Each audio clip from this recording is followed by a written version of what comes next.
former advisor for the U.S. State Department's negotiating team under John Kerry. Madam, thank you so much for joining us here on the program. First of all, we've just had this line about Hamas having submitted a response. We've also heard from President Trump himself that he said the Gaza ceasefire might be very close. What do you make of the situation? Do you think we could be approaching a ceasefire soon? It is a stop the madness moment, and you're right, because of the humanitarian catastrophe facing the Palestinians in Gaza and those hostages. Imagine yourself in a closet, turn out the light, and lock the door for 600 days. That's how long, or more than 600 days, the hostages have been held, desperate to be released. So I do think and hope that kind of cooler heads will prevail. Hamas has submitted their response to the latest Witkoff ceasefire proposal. Israel, reports tell me, are treating it as an effective rejection, but the mediators are in there trying very hard to edit kind of Hamas's response so that it won't break down. There are two issues. Hamas is asking that the hostages be released in smaller batches than Witkoff originally proposed. He proposed 5 at the beginning, 5 1 week in. And Hamas, there is no trust between Hamas and the Israelis, as we know. So they're saying we'd like to dole out the hostages in 5 parcels, so to speak, rather than 2. That's a no-go for the Israelis. The editors are in there madly scrambling. People sometimes describe peace negotiations between Israelis and Palestinians as a divorce settlement.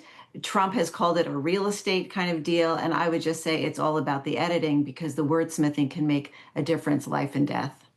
I mean, you mentioned, unsurprisingly, that there's no trust between the Palestinians and the Israelis. But I just wonder how much trust you think there is in Donald Trump from both sides. Because if this deal is going to hold, it means that someone will have to guarantee it. And that person, well, it's the U.S. president, it's the United States. But Donald Trump is known to change his mind quite often. So I wonder how big an issue that might prove to be.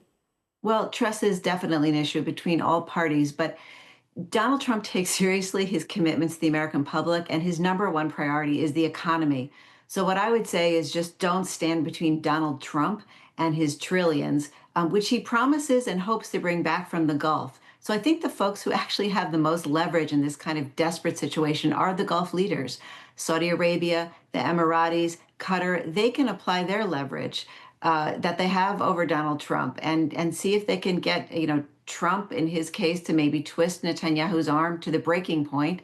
And the Qataris, they have leverage on Hamas. Their leadership is in Qatar. So I think that there is a lot of opportunity now. And, we just all have our fingers crossed. I do believe the expectation is the deal will go through, and we'll all be surprised, myself as an analyst, but also folks at the tops of the military security apparatus in both Israel and the United States, who I'm in touch with. They're preparing for a release of hostages.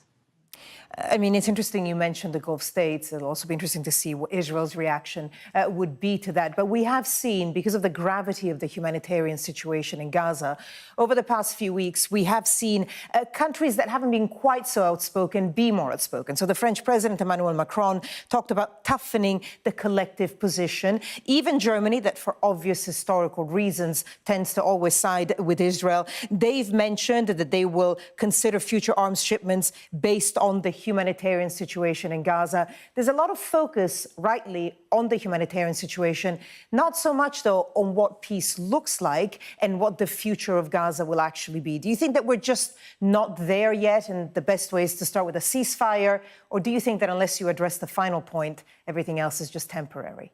Well, you do need a point on the horizon to aim for, but I think the key right now to unlock that future is releasing the hostages. It's very hard for Israelis to get to a day after while they feel like they're still stuck in October 7th. And certainly for the Palestinians who are sitting in ruins, it's very, very hard to talk to them about two-state solution while both of their states, they feel like, are in ruins. In fact, as we're speaking now, sirens have been sounding on it's the Israeli Sabbath day. Rockets are still being fired from Gaza. They go to their shelters almost daily from Houthi missiles that are being fired, ballistic missiles from Yemen.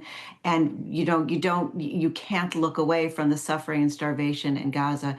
So in terms of a long-term solution, I think that, we can easily get there, but it's going to be one step at a time, starting with this temporary ceasefire, which hopefully will turn into a long-term one.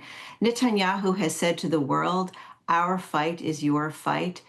More and more states, as you've mentioned, Germany, France, UK, Canada, are saying, not so, not so, not with the starvation in Gaza. So I think we've got to address that problem fast.